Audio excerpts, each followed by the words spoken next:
we discovered that education is not something which the teacher does, but that it is a natural process which develops spontaneously in the human being. It is not acquired by listening to words, but of experiences in which the child acts on his environment.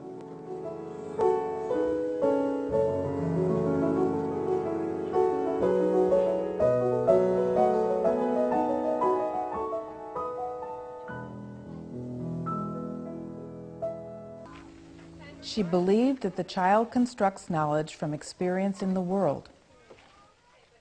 Learning, she said, was not something that needed to be forced or motivated.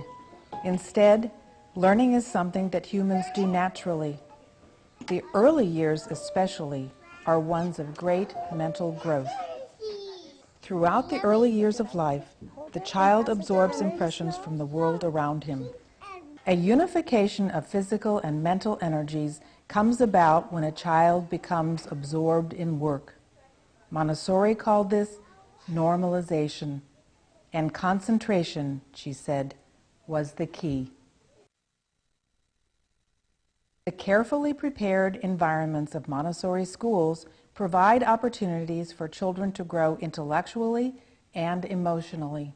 5, 6, 7. In the math area, the child works with concrete representations of mathematical concepts and gradually moves towards an internalization of abstract math facts without confusion, fear, or boredom, at their own pace. They can choose their own activities, but they cannot work with a material they do not know how to use. They are not free to disrupt others or misuse materials.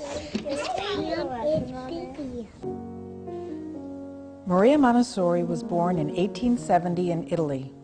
An only child, she was a vivacious, strong-willed girl.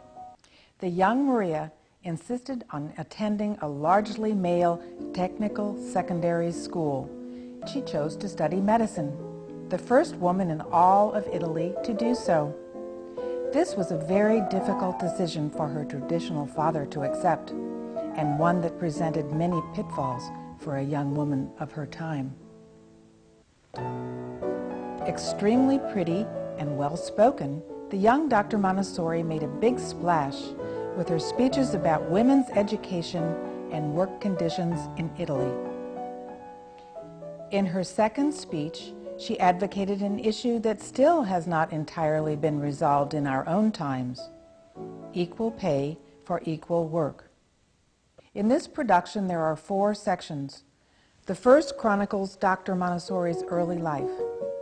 The second, her children's house work, in which she established the core ideas of her educational practice with young children. The third discusses the worldwide spread of her educational practices and the developmental theories she refined in her later years, and finally, her lasting legacy.